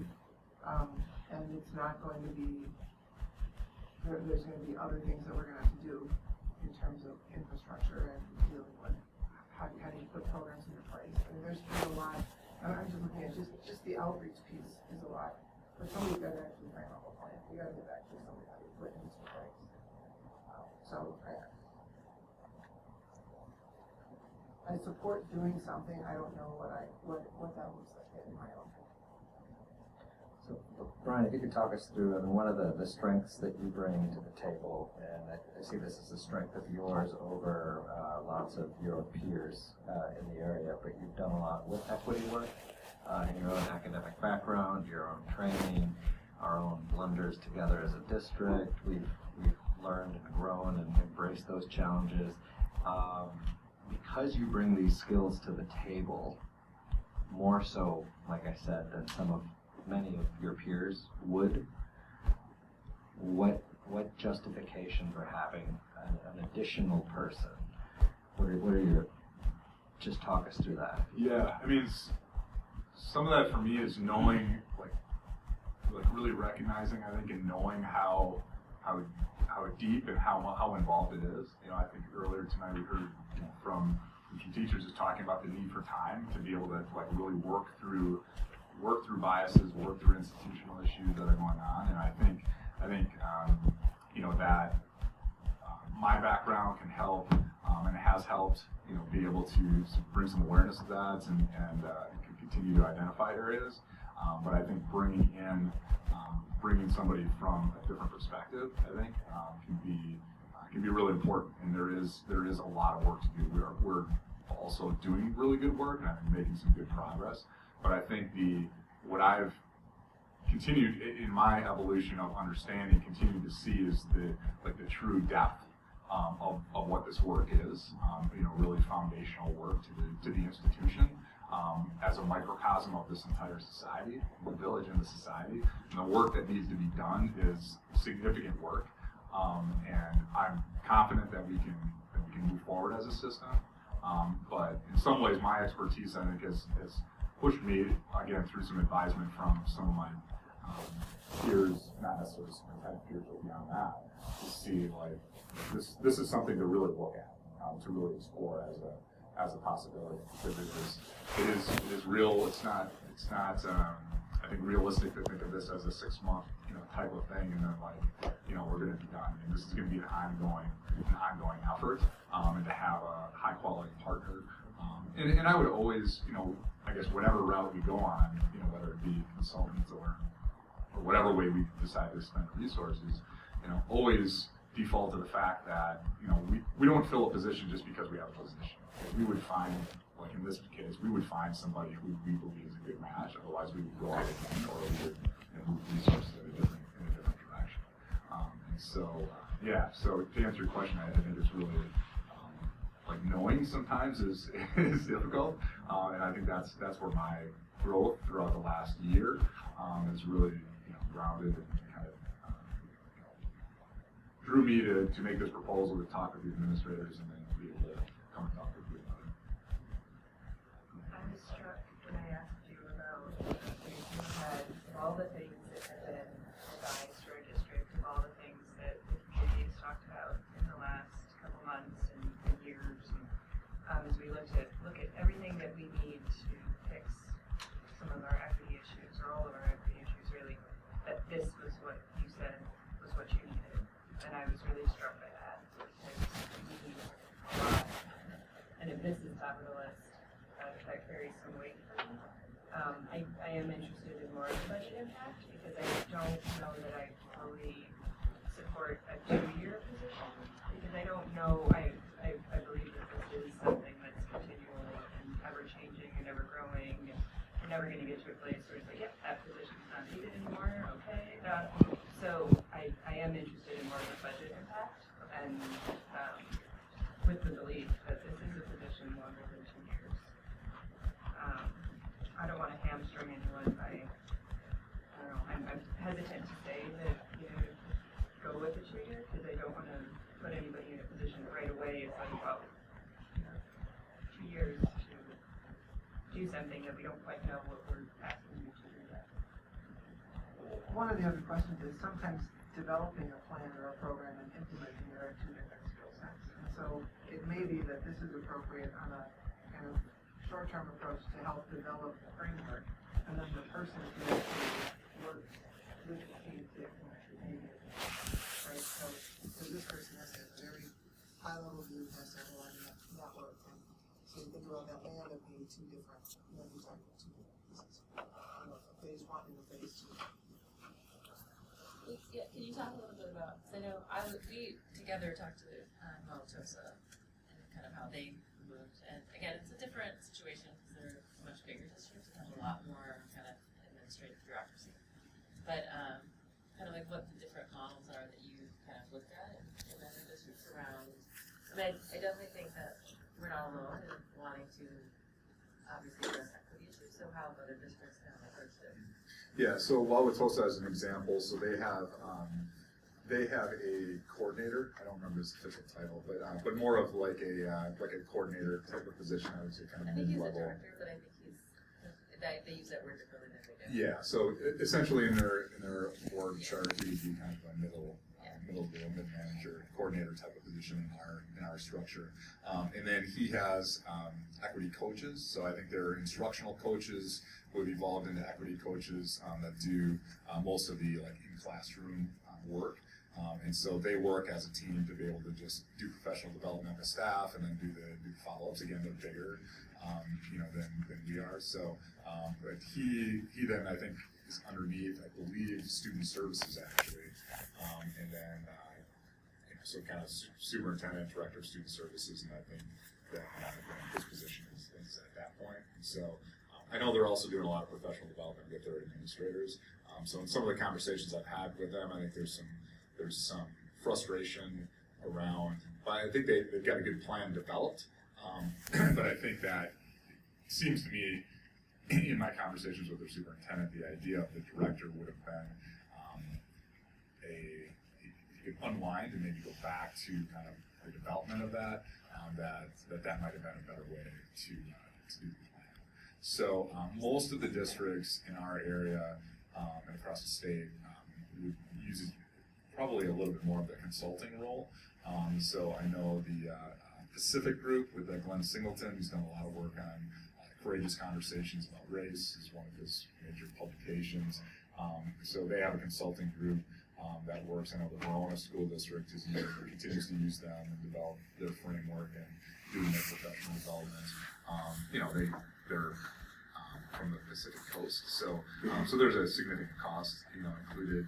I think Mequon Thiensville continues to use Robin Jackson, who's an author that we had come as part of the Closing the Achievement Gap Consortium about 3 or 4 years ago.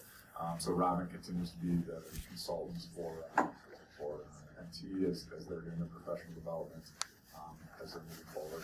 And honestly, some districts don't want to touch it. Like there is no professional development. It's kind of we're all here, we're all learners, and like that type of thing. And I would say that's not that people don't care about each other, but I would say that's probably more frequent than anything else. I would say so. So I've seen kind of the director level position would be unique, but I also believe that we're in a unique space and that we've made some good progress and that we have some leadership capacity that we've been able to develop through staff, some that you heard tonight, and others that are doing a lot of work that we could make the most of this opportunity. I'd be maybe a little bit more reluctant if we hadn't had any conversations and we're just like starting out and we just need to bring this person in to charge everybody up. I don't think that's the case. I think this is much more of a facilitation, coaching, supportive. Did you think of this type of role?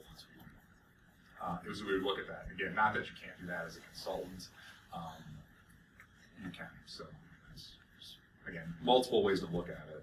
And what's been the discussion in the diversity work group? I'm assuming some of this has had conversation there or no? No. So this is something, again, that's evolved as we've kind of gone through from the fall and come through our staffing from an administrative standpoint. So, other than talking to SEED, I haven't brought it to that group at all. So that's certainly something to do. Well, Part of, I just wondered if in that group has there been any conversations about the equity work specifically? Yeah, I mean that's the whole focus.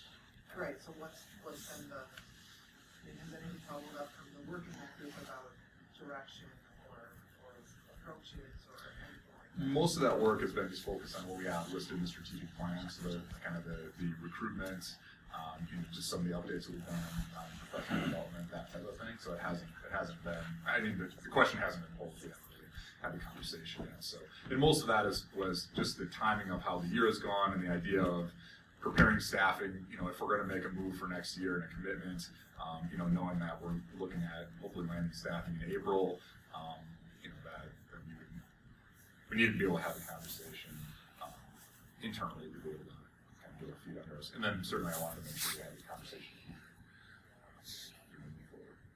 Yeah, I would say that, I would agree that it hasn't been about a specific position, but one of the things that does come up that Brian has in this, position description is this idea that there's kind of a need to support students, their leadership, a need to family and community outreach, and then the need for essentially figuring out the district ED, right? This teacher administrative support. So I think those three kind of pillars have been there, and I think it's just a question of then how do you organize if you want to do all three of those things, right? Like how do you then organize? Is it one person? I don't think those conversations would happen, but just the acknowledgement of those are the pieces to get at everybody. All of those things will happen. So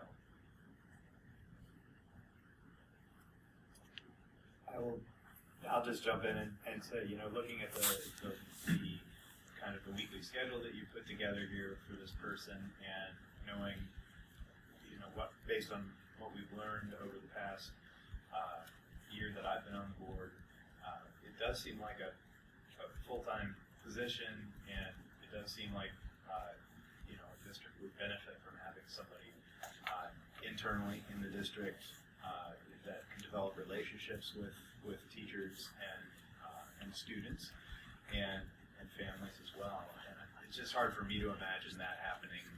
Maybe I just don't know enough about the consulting kind of arrangements that can be made, but that seems like it would be difficult to do in a consultant role in the way that I think we really need to address equity in the district, which is, I think we've learned a lot. We need to jump in and start this work. I don't want to slow anything down, I guess, but I guess I don't know enough about how consultancies and this kind of thing would work, but this does seem to me like a full-time position. And yes, there are things to be worked out. How long would it last? What part of the job how long would it take for them to develop a plan, and then to start implementing it? But I think we've got a lot of information already to start with, a whole lot. We don't need to reinvent the wheel with starting from scratch, learning about this stuff. So my sense is that this is a fine position that you can get somebody into sooner rather than later.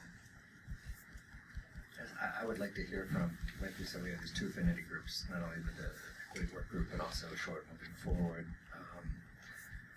And it'd be interesting to hear not only from them, but also from some of the staff. You've talked to administrators and find out, where folks that have been engaging in this. We heard from some wonderful teachers tonight that are engaging in this kind of work to kind of get their sense on it that you could then come back and share with us. The other thing, another concern is much like the technology director position, much like Ted Knight's position, I don't necessarily think that in 2 years we might have a plan. But I guess I would be more of the mindset, should we move forward to leave that open? For two reasons. One, I don't think we'll get there, wherever there is in 2 years. And two, I think it'll be hard to recruit really, really talented people to come, knowing that it's a 2-year position. Especially if we want to recruit some high caliber people. And then my other thought is, luckily we're not deciding this today, because on April 2nd the community is going to make a big decision. And as we've talked about, we've been neglecting our facilities, or we've been deferring maintenance on our facilities for well over a decade, more than that. And we've decided to prioritize, to maintain our programs, maintain small class sizes, maintain competitive wages, which we know we can always do better on, But should, let's say, the referendum, say the community decides not to move forward with that, I don't know that we could be having this discussion about adding a director, just from a financial perspective, because at some point the roof at Atwater is going to need some love, even though none of us can see it. So it's going to need more than love. We might need we'll need, and so I think between now and, you know, we're not meeting again until December, right? So we wouldn't make the decision until then, but in that time frame, I'd be curious to hear what some of these other groups, we could reach out to them and reach out to, you know, the very committed community, and maybe some of them will speak up tonight at our next open comments and share their thoughts, but it would be interesting to hear that. But back to what I said, 2 years to me just seems, it might be financially smart, but I don't know that I think we'd be fooling ourselves to think we'd get there in 2 years. It's going to be ongoing. Alright, so let's make a list of things that we want Brian to bring back to us on April 9th. So, you know, conversation and feedback from, there's, I mean, I guess the diversity worker, personality equity worker, I think. Insurance board, budget impacts. Do you want to talk to you further? Okay.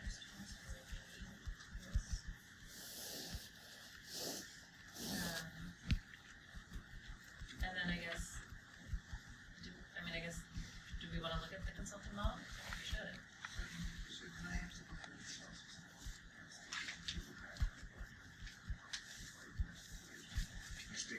I said, I think there's also some local capacity that we can look at in that regard as well. As consultants? As consultants, yeah. Sure, yeah. Yeah. Yeah, I think there's certainly kind of local and national ideas. And we've done, okay, and we've done some of that work, like with animal care. Okay. And I guess, yeah, this is, yeah. I mean, I guess mine is probably more of like thinking this through, like, I want, I guess, give you time to think about this idea of this person would have become the ambitious person. And then this person would expand your ability to do all these things, and how that would look. Because I'm still, like, I still can't figure that part out. So, like, how is this additional person gonna help you connect with students and community members and teachers and administrators more? Because I do think in the end, like, that's, I think it's very difficult to not, I mean, Mickey definitely is the technology person, right? And Tim is the curriculum guy. So I think it's a different way of thinking about that relationship, and I just want to hear you talk a little bit more about that.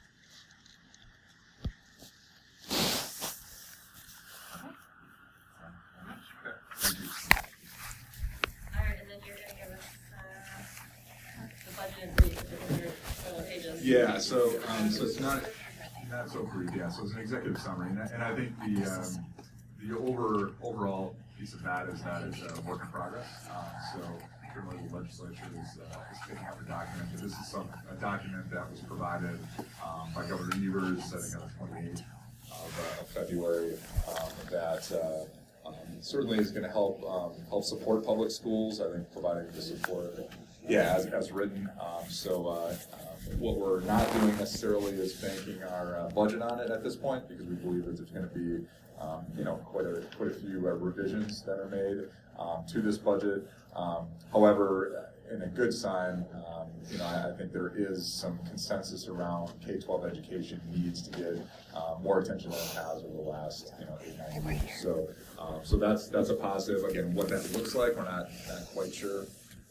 As we would move forward, hopefully we, from a legislative standpoint, we'd have more of a direction when we get to kind of June and July. So we get some estimates. We get our state estimate in July, so we'll have an idea. But when we come back at our April 9th meeting, Patrick will be able to provide just some of the assumptions that he's building the budget off of. Again, not that that will be in stone, but just some assumptions that are based off of not only this budget, but also some things that we're learning just from our connections at networks in the Capitol. So he's in the process of working through that. So I don't have those specifics now, but I just wanted to give you an idea of kind of what he's at. So it's certainly good news for all of us, and we'll see how the details play out. Great, and then the next WASA meeting is, it's today. It was this morning. It was this morning, 7:30. But I don't have it. Oh, no, I do. So we'll come back to it in a minute. Okay. And then update on the Community Equity Forum. Yes, so the Community Equity Forum was designed in the spirit of being able to bring together staff, students, and the community to be able to have some dialogue around equity needs and to be able to move forward with some actionable steps. And so there was a very linear plan that I had back in December, which has taken some windy turns, as these things do. But I think being responsive to people that were planning on participating in the forum or were interested, but had some apprehensions, was really important. So as we stand right now, again, I think from a community forum standpoint, I guess one thing to note is that the word forum is really not an accurate reflection of what we want to be able to get done in this space.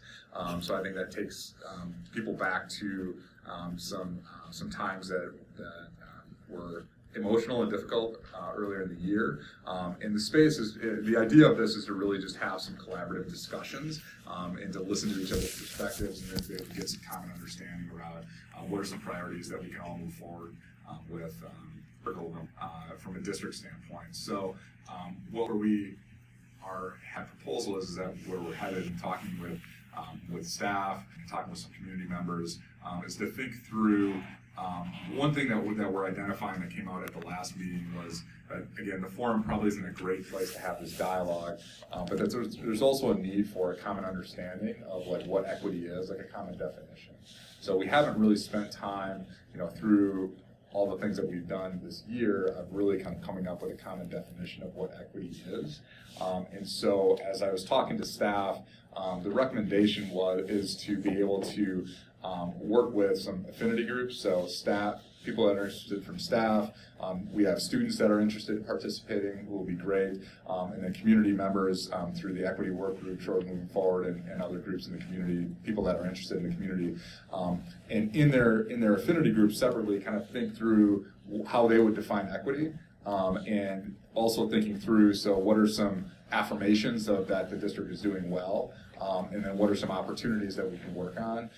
And to be able to do that in separate spaces seems to be an environment that would be like the most honest and constructive and get people to a point where that we're ready to engage each other. So the plan is to, and I need to communicate this out yet, but the plan is to be able to begin that work in April and May, being able to get these affinity groups together to come up with some some definitions of equity, and then to be able to have a facilitator come in and be able to facilitate the groups together to be able to synthesize those definitions and then come up with bringing their list of both what they have for affirmations to affirm, and then also to take a look at opportunities that would be coming up, and then prioritize those opportunities as here's a couple of things that we think we can do like right now, kind of low-hanging fruit types of things. So hopefully, I think that exercise, at least my tentative plan for that exercise, would be something that we could do April, May, and probably June, and with the idea of coming out of that exercise with a common definition of equity. So when we talk about equity in the Shorewood schools or Shorewood as a community, but specifically for our school definitions, yeah, we know what we're working towards because we're all coming from different perspectives, and I think when we say equity, we think of a lot of different things. So having that common definition is important, and then being able to build in those opportunities that come up as part of that discussion into our strategic plan, so that those become kind of the equity portion of what the plan would be. And then if we do move forward with either a consultant or a director, whatever that would be, all of this work then could be rolled into what that person would do as a structure. So it feels like a way to be able to move forward. Yeah, and it's been a windy road. So, but I think being responsive to people's needs and spaces and honesty has been really important as we go. So, any questions? So this will be communicated like now? Yeah, before break. Spring break? Yeah, Okay. before break, to be able to get communications out to people that have been involved in the process up to this point. And then one of the things that's been a struggle for us and why the affinity groups also made sense logistically is that it's very difficult to get students together like at the same time that the community members can get together, at the same time teachers can get together. And so doing the affinity groups separately, we can get the kids together at lunch, which is when we can get most kids together and have some productive conversations, and we can meet people at times that are the most appropriate. So that's going to be easier for us logistically moving through that work in April and May also, and then hopefully find a common time in June where we can do some of that work. And then will Reggie and Fran be facilitating each of those? So we'll see. So that's something I'm just debriefing potentially. Yeah. So we will need somebody to facilitate. So I'm just kind of debriefing the previous work that we've done with them and see if they'd be a good fit for that. I really appreciate all the work that those groups have done, but I do wonder if there are, in that communication, if there's an opportunity for people that perhaps haven't engaged yet to be engaged in some capacity. I know when we have talked about this previously, it seems to be open to the community, and I don't want to now get the impression that people can't join if they're not part of one of those groups. Sure. Well, they would be either staff, students, or community. But if we're talking about some of the different groups that have already formed, Oh, I thought it was going to be people are open. not connected to those. Yeah. To be able to, okay. Great, thank you.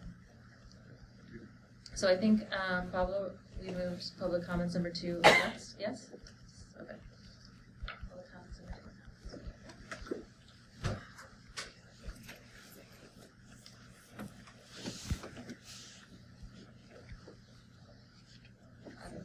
I don't think it's working anymore. Just speak loudly. I am here to, again, related to the last board meeting, I talked about doing a concerted effort to bring the board, administration, teachers, students. This Sunday, I was at the Black Historical Society, where 140 people were trained to give their testimony to the Joint Finance Committee hearing, at Joint Finance Committee hearing, whenever they may happen. And I have a personal day in the bag that I like saving, but what I'd really rather do is, as a district, make a decision that this is going to be something we're going to do together and invest in together, so it's not, oh, there's Amy Miller.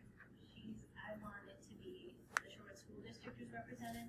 Very proudly, we have 3 of our high school students who are also a part of that training there, and so we have the opportunity to build our own story internally, but then to take it out and tell it. I am happy I facilitated, and I'm happy to help anyone build their story, which is just 2 minutes long, and be able to do that, but we have to have a plan. We can't say, oh, let's come together the next time, and then we know, oh, because Joint Finance, you know how it works. Those committee hearings are going to happen like that, and we have to be ready to go. And so I implore you to, let's make a plan. And Okay, it's on my to-do list. Okay. Reach out to you. Thank you, Amy, for going. Sure. Any other public comment? Sarah.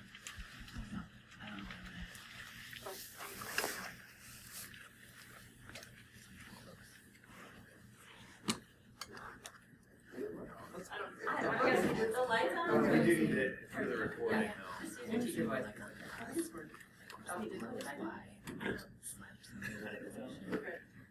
I'm a Rux person. I'm a parent in the district, and I just want to disclose I work in Wellington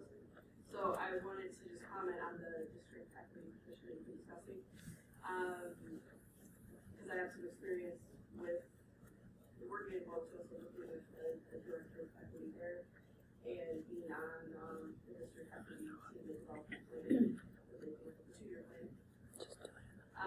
So I was listening to your comments, and I thought they were really well thought out. Like what you were thinking through, I guess I would say.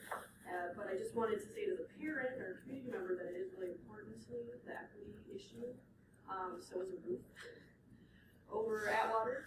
So I understand that you have to balance all these things, but just personally, that's something really important to me and for my 2 sons. So I am hoping that you are going to really support this idea in some capacity.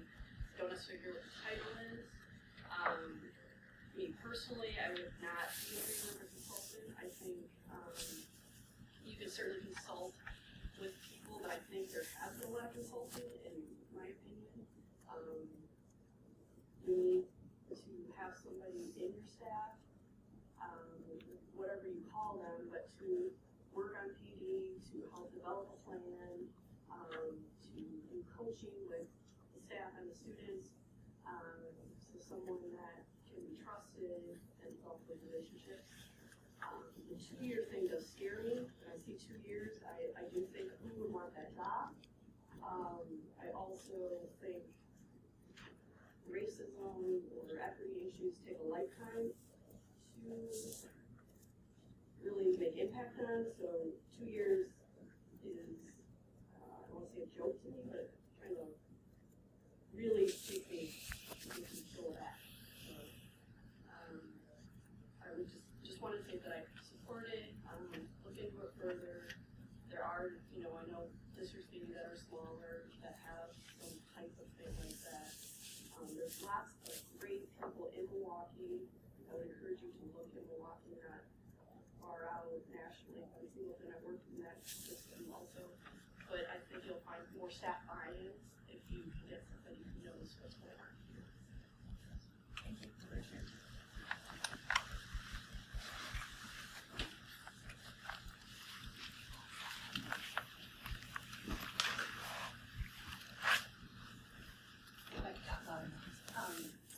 I'm coming as a mom. Sorry, say your name and your address. Yeah, that's okay. Just for the record. There's Spencer, 4012 in Shorewood.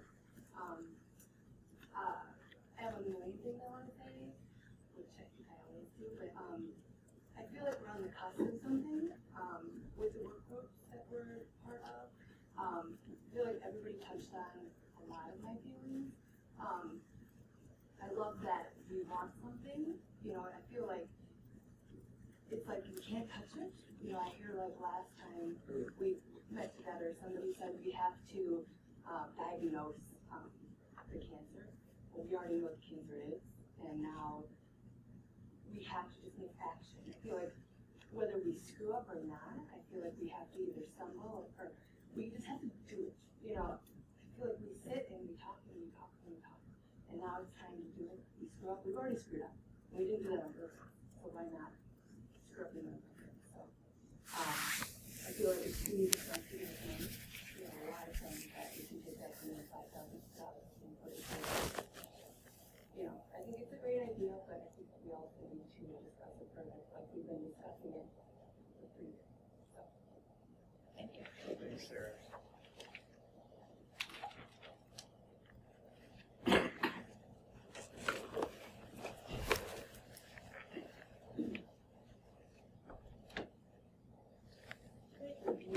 My name is Tia Beckley. My address is 4529 North Sheffield Avenue. And as a community member and as a parent of 4 children who have been in the district, I do support the equity director. I also want to be very careful in how we proceed. I think there are advantages in both seeking the potential benefits of a consultant as well as a person who's coming forward in the district. Both could have potential positives or drawbacks, if you will. I also feel that it's going to be important how we proceed. I forget to mention people having access. Most of our community groups within Shorewood are open to Shorewood members. We actively recruit outside of the Facebook groups. We actually have community forums. We have an email listing that goes to people who have elected not to be a part of Facebook because they're not comfortable with the medium. So we actively seek input. So as far as our group is concerned, Shorewood moving forward, we do hope to pose the exact question, what is equity to you? And I will, when I get home tonight, seek out to our leadership to help me formulate the question, just write it and post it on the other Facebook groups as well as to our email listing. So we will get the broadest audience possible to share that feedback with Dr. Davis. Thanks, Jen.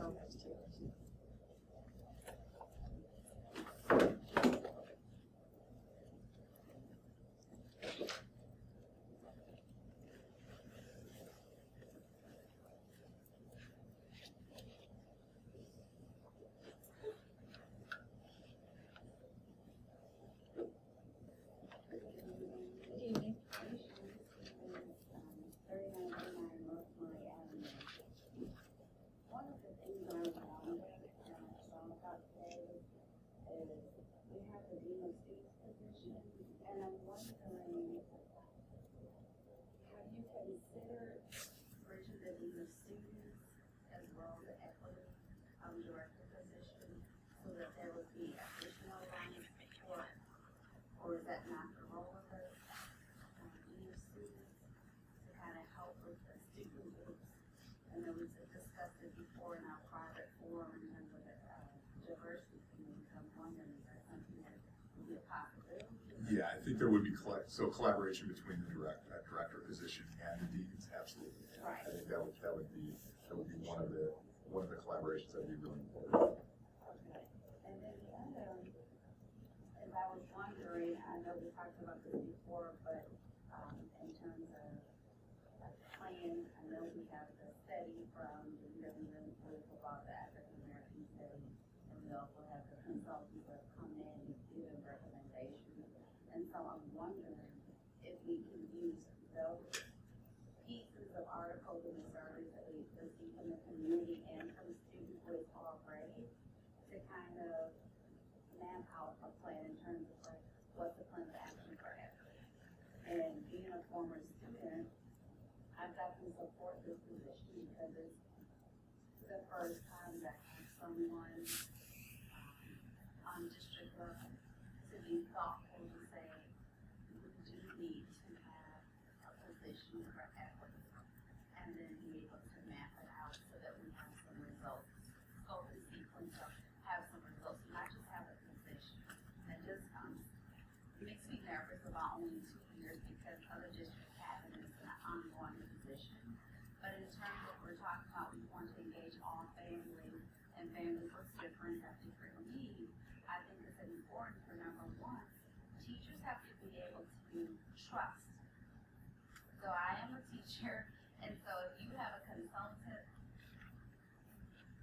it's a delicate dance because they're asking me to open up myself to them, open up my classroom, and to be open and honest about what I do know, what I don't know. And so however that position, we kind of talked about having the equity coach be like part of instructional coaches as well, because that's a lot of it is through instruction. We talk about curriculum and whatnot. It would be helpful if the equity person would have a classroom background in terms of instructional practices to be able to, so teachers will feel comfortable and being able to have those difficult conversations with someone that's a colleague that knows exactly where they're coming from versus if it's a consultant, I suppose, that hasn't had any teaching experience. But I think it's worthwhile to kind of look at both models. And another point I was thinking about, just thinking through the workforce foundation, that our staff went through it, and it's absolutely amazing because, like we were saying about the model or the plan, strategically thinking through the process and the systems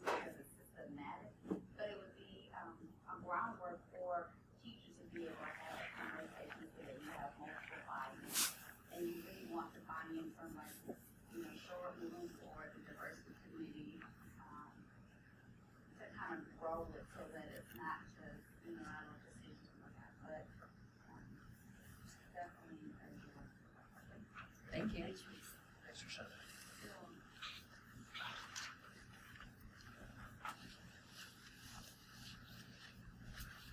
Is it possible to ask a second question? Yeah, well, I think somebody's coming up, but come on. Oh, no, go ahead, Tia. Either way. Great, I can definitely. Yes.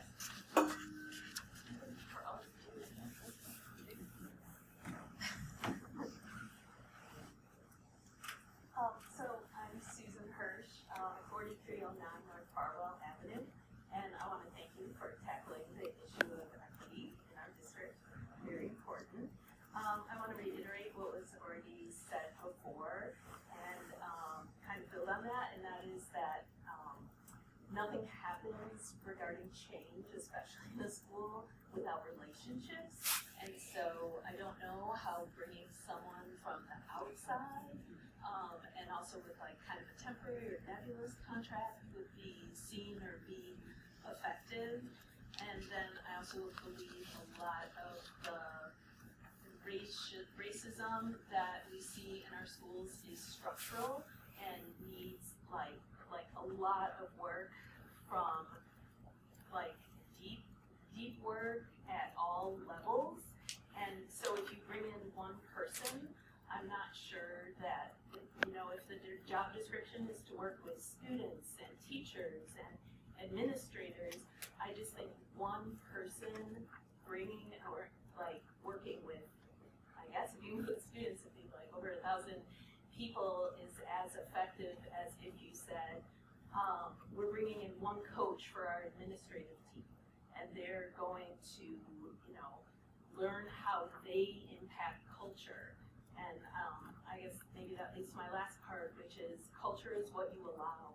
And so, what our students are experiencing, they're only experiencing it because people are letting it happen. So they're, very likely, I know everyone here has good intentions, so they're unaware of what's going on, they're unaware of the impacts of the action. And so I guess people feel empowered to speak up. So whether that's principals needing coaching on how to speak with a teacher about what they see, maybe it's the superintendent needing to learn how to speak to his principals on what's expected, but I feel like we're at this place because of the structures and the cultures we have, and the structures and the culture do need to change. And I guess I'd like to take that long-term view.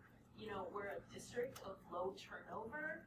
Let's take advantage of that and really build what we have here.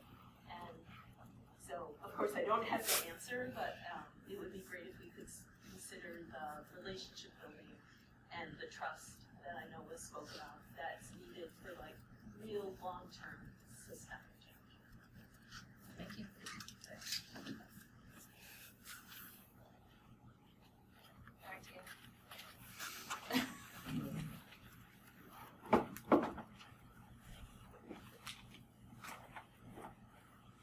So this is Tia Medley again. I just wanted to ask about, I want a clarification about the 2-year plan. My understanding, the reason why 2 years, why we were repeating that is because that was seeds commitment. It's not necessarily that's the end of the program, is that correct? And we also hire all of our administrators on 2-year renewable contracts. Okay, okay.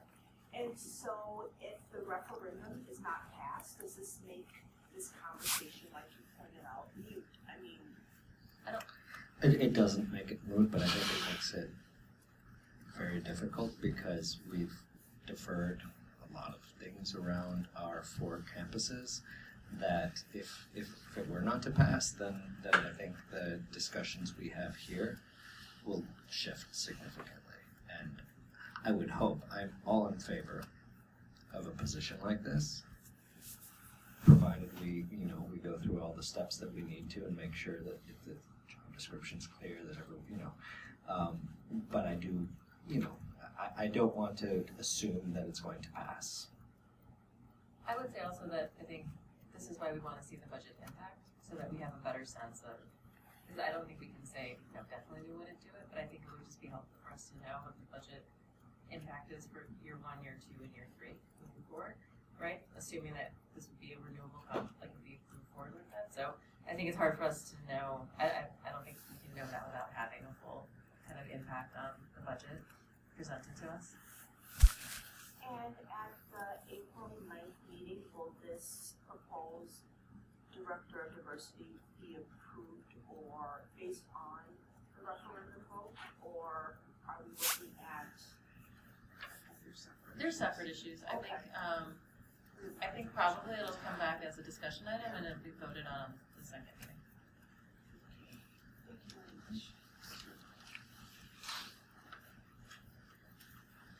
Alright. I think we're good. Yeah, we can. Alright, we're gonna take a quick 5-minute recess.